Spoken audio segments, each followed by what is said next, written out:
Prepaid মিটারের মাসিক charge বাতিল করল সরকার।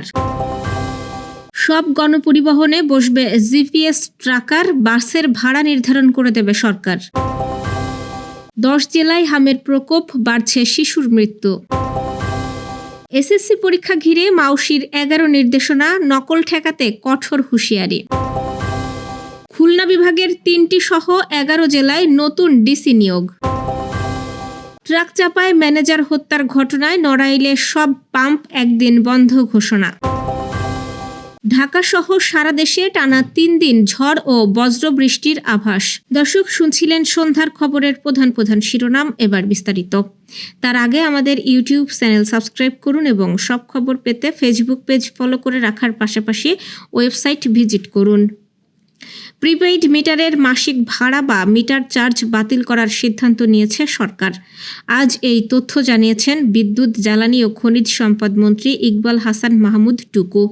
মন্ত্রী বলেছেন, প্রিপেইড মিটারে বাড়তি চার্জ আদায় নিয়ে সাধারণ গ্রাহকদের মধ্যে দীর্ঘদিন ধরে এক ধরনের অসন্তোষ ও চাপা ক্ষোভ বিরাজ করছিল।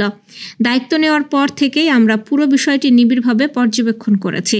গ্রাহকদের সর্বোচ্চ অনুকূলে এবং একটি জনবান্ধব বিদ্যুৎ সেবা নিশ্চিত করতে আমরা দ্রুতই এই মিটার চার্জ পদ্ধতি পুরোপুরি তুলে দিচ্ছি।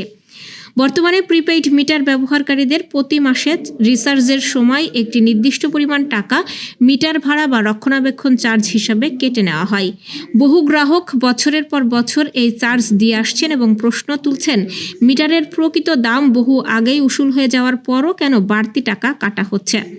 বিদ্যুৎ মন্ত্রণালয় জানিয়েছে, আগের সময়ে মিটার কেনার অস্বচ্ছতা ও অতিরিক্ত ব্যয়ের কারণে তৈরি হওয়া বোঝা সাধারণ গ্রাহকদের ঘাড়ে চাপানো হয়েছিল। বর্তমান সরকার গ্রাহকের অর্থ সাশ্রয় এবং বিদ্যুৎ খাতে স্বচ্ছতা ফিরিয়ে আনতে বদ্ধপরিকর। সড়ক মহাসড়কে অনিয়ম বন্ধ করতে এবার দেশের সব গণপরিবহনে জিপিএস সিস্টেম চালুর সিদ্ধান্ত নিয়েছে সরকার। সচিবালয়ে এক উচ্চ পর্যায়ের সভা শেষে সাংবাদিকদের মুখোমুখি হয়ে এই সিদ্ধান্তের কথা জানান সড়ক পরিবহন ও সেতুমন্ত্রী শেখ রবিউল আলম। তিনি আরও বলেন, শুধু এসি নয়, নন এসি বাসের ভাড়াও নির্ধারণ করে দেওয়া হবে। দুপুরে সচিবালয়ে সড়ক মহাসড়ক বিভাগের সভাকক্ষে সড়ক নিরাপত্তা জোরদার সংক্রান্ত সভা শেষে তিনি একথা বলেন। দেশের অন্তত 10টি জেলায় হাম রোগ উদ্বেগজনকভাবে সংক্রমিত হয়েছে। এর মধ্যে রাজশাহী মেডিকেল কলেজ হাসপাতালে হামে আক্রান্ত 12 শিশুর মৃত্যুর তথ্য পাওয়া গেছে। ঢাকার সংক্রামক ব্যাধি হাসপাতালে 5 শিশু এবং একটি বেসরকারি হাসপাতালে 1 শিশুর মৃত্যুর তথ্য পাওয়া গেছে। ময়মনসিংহে মারা গেছে 3 শিশু। পাবনায় গতকাল শনিবার 26 শিশু হাসপাতালে ভর্তি হয়েছে। চলতি মাসে হামে আক্রান্তর সংখ্যা 1,500 ছাড়িয়ে গেছে। রাজশাহী মেডিকেল কলেজ হাসপাতালে আইসিইউ সেবা না পেয়ে 15 দিনে মোট 44 শিশুর মৃত্যু হয়েছে। এদের মধ্যে আরও কেউ হামে আক্রান্ত ছিল বলে ধারণা করা হচ্ছে। হাসপাতাল কর্তৃপক্ষের কাছ থেকে এই বিষয়ে সুনির্দিষ্ট তথ্য পাওয়া যায়নি। স্বাস্থ্য অধিদপ্তরের তথ্য অনুযায়ী ঢাকা, নরসিংদী, গাজীপুর, ময়মনসিংহ, রাজশাহী, পাবনা, চাঁপাইনবাবগঞ্জ, চট্টগ্রাম, খুলনা, ভোলায় সংক্রমণ বেশি। অন্য কিছু জেলায়ও শিশুরা আক্রান্ত হয়ে হাসপাতালে আসছে। বিশেষজ্ঞদের মতে, হাম সংক্রমণ প্রতিরোধে সবচেয়ে কার্যকর উপায় হলো সময়মতো টিকা নিশ্চিত করা। তারা অভিভাবকদের প্রতি পরামর্শ দিয়েছেন, শিশুকে নির্ধারিত সময়ে টিকা দেওয়া এবং কোনো উপসর্গ দেখা দিলে দ্রুত চিকিৎসকের শরণাপন্ন হওয়ার। স্বাস্থ্য মন্ত্রণালয় জানিয়েছে, পরিস্থিতি মোকাবেলায় জরুরি ভিত্তিতে টিকা কেনার জন্য 604 কোটি টাকা বরাদ্দ দেওয়া হয়েছে। পাশাপাশি স্বতন্ত্র হাসপাতাল প্রস্তুত, আইসিইউ ও ভেন্টিলেটর বাড়ানো এবং বিশেষ টিকাদান কর্মসূচি চালুরও উদ্যোগ নেওয়া হয়েছে। 2026 সালের এসএসসি ও সমমান পরীক্ষা সুষ্ঠু ও নকলমুক্ত করতে 11 দফা জরুরি নির্দেশনা জারি করেছে মাধ্যমিক ও উচ্চশিক্ষা অধিদপ্তর। 28 মার্চ জারি করা এই চিঠিতে জানানো হয়, আগামী 21 এপ্রিল থেকে শুরু হওয়া এই পরীক্ষায় অনিয়ম ঠেকাতে সরকার জিরো টলারেন্স নীতি গ্রহণ করেছে। নির্দেশনায় বলা হয়েছে, প্রতিটি কেন্দ্রে সিসিটিভি ক্যামেরা সচল রাখা, পরীক্ষা কক্ষে ঘড়ি স্থাপন, মোবাইল ফোন ব্যবহার নিষিদ্ধ করা এবং পরীক্ষার্থীদের তল্লাশির মাধ্যমে কেন্দ্রে প্রবেশ নিশ্চিত করতে হবে। এছাড়া নিরাপত্তা জোরদার, পরিচ্ছন্ন পরিবেশ বজায় রাখা এবং নকল প্রতিরোধে কঠোর নজরদারির নির্দেশ দেওয়া হয়েছে। মাউশি জানিয়েছে, এসব নির্দেশনা অমান্য করলে সংশ্লিষ্টদের বিরুদ্ধে কঠোর আইনগত ব্যবস্থা নেওয়া হবে। দেশের 11 জেলায় নতুন জেলা প্রশাসক ও জেলা ম্যাজিস্ট্রেট নিয়োগ দেওয়া হয়েছে। আজ জনপ্রশাসন মন্ত্রণালয় থেকে জারি করা এক প্রজ্ঞাপনে এই তথ্য জানানো হয়েছে।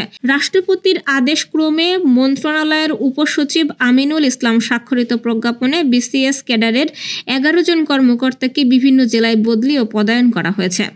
জনপ্রশাসন মন্ত্রণালয়ের উপসচিব কাজী শহীদুল ইসলামকে রাজশাহী, স্বরাষ্ট্র মন্ত্রণালয়ের উপসচিব লুৎফুন নাহারকে চুয়াডাঙ্গা, মাধ্যমিক ও উচ্চশিক্ষা বিভাগের উপসচিব হুরে জান্নাতকে খুলনা, বাণিজ্য মন্ত্রণালয়ের অর্থ বিভাগের উপসচিব মর্জিনা আক্তার মাদারীপুর, সরকারি প্রিন্টিং প্রেসের উপপরিচালক আবু সাইদকে ব্রাহ্মণবাড়িয়া, জ্বালানি ও খনিজ সম্পদ বিভাগের উপসচিব আহমেদ জিয়াউর রহমানকে চাঁদপুর, মন্ত্রিপরিষদ বিভাগের উপসচিব জি.এম.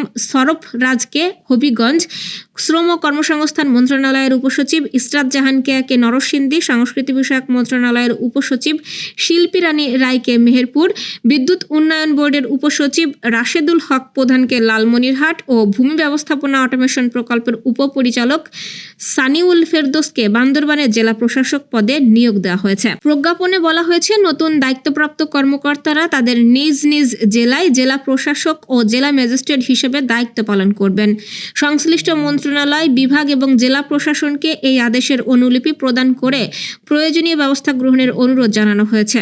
আলাদা প্রজ্ঞাপনে 11 জেলার ডিসিদের প্রত্যাহার করে পরবর্তী প্রজ্ঞাপনের জন্য তাদের জনপ্রশাসন মন্ত্রণালয়ে ন্যস্ত করা হয়েছে। নড়াইলে ট্রাকে তেল দিতে না পারায় এক পেট্রোল পাম্প ম্যানেজারকে ট্রাক চাপা দিয়ে হত্যার ঘটনায় জেলার সকল পাম্প বন্ধ ঘোষণা করেছে নড়াইল পাম্প মালিক সমিতি। গণমাধ্যমকে এই তথ্য নিশ্চিত করেছে নড়াইল পাম্প মালিক সমিতির যুগ্ম আহ্বায়ক সাইফুল ইসলাম হিট্রু। তিনি জানিয়েছেন, তুলারামপুরে messrs Tanvir filling and gas স্টেশনের ম্যানেজার নাহিদ সর্দার হত্যার ঘটনায় জেলার 10টি পাম্প একদিনের জন্য বন্ধ ঘোষণা করেছেন তারা। এর আগে শনিবার দিবাগত রাত 2টার দিকে সদর উপজেলার তুলারামপুর ইউনিয়নের তুলারামপুর রেল ব্রিজ এলাকায় এই ঘটনা ঘটে। এই ঘটনায় আরেকজন গুরুতর আহত হন। ট্রাক চাপায় নিহত নাহিদ সর্দার উপজেলার তুলারামপুর ইউনিয়নের পেরলি গ্রামের আকরাম সর্দারের ছেলে এবং আহত জিহাদ মোল্লা একই ইউনিয়নের চামরুল গ্রামের জহুর আলীর ছেলে। ঢাকা সহ সারা দেশে টানা 3 দিন ঝড় ও বজ্রসহ বৃষ্টির আভাস দিয়েছে বাংলাদেশ আবহাওয়া অধিদপ্তর। বৃষ্টির এই প্রবণতার মাঝেই আবার তাপমাত্রাও বৃদ্ধি পেতে পারে বলে জানিয়েছে সংস্থাটি। বিজ্ঞপ্তিতে বলা হয়েছে, দক্ষিণ বঙ্গোপসাগরে অবস্থান করছে মৌসুমের স্বাভাবিক লঘুচাপ। বর্তমানে এর বর্ধিতাংশ পশ্চিমবঙ্গ ও তৎসংলগ্ন এলাকায় অবস্থান করছে। এই লঘুচাপের প্রভাবে দেশের বিভিন্ন বিভাগে বৃষ্টিপাতের সম্ভাবনা রয়েছে। পূর্বাভাস অনুযায়ী আগামী 24 ঘন্টার মধ্যে রংপুর, রাজশাহী, ঢাকা, ময়মনসিংহ, খুলনা, বরিশাল, চট্টগ্রাম ও সিলেট বিভাগের কিছু কিছু জায়গায় অস্থায়ীভাবে ঝড় ও বৃষ্টি বা বজ্রসহ বৃষ্টি হতে পারে। সেই সঙ্গে সারা দেশে দিন এবং রাতের তাপমাত্রা সামান্য বাড়তে পারে। সোমবার সকাল 9টা থেকে পরবর্তী 24 ঘন্টায় ঢাকা, ময়মনসিংহ, খুলনা, বরিশাল, চট্টগ্রাম ও সিলেট বিভাগের কিছু কিছু জায়গায় এবং রংপুর ও রাজশাহী বিভাগের 2-1 জায়গায় অস্থায়ীভাবে ঝড় ও বৃষ্টি বা বজ্রসহ বৃষ্টি হতে পারে। সেই সঙ্গে সারা দেশে দিন এবং রাতের তাপমাত্রা প্রায় অপরিবর্তিত থাকতে পারে।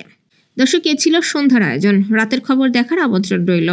এতক্ষণ সাথে থাকার জন্য ধন্যবাদ।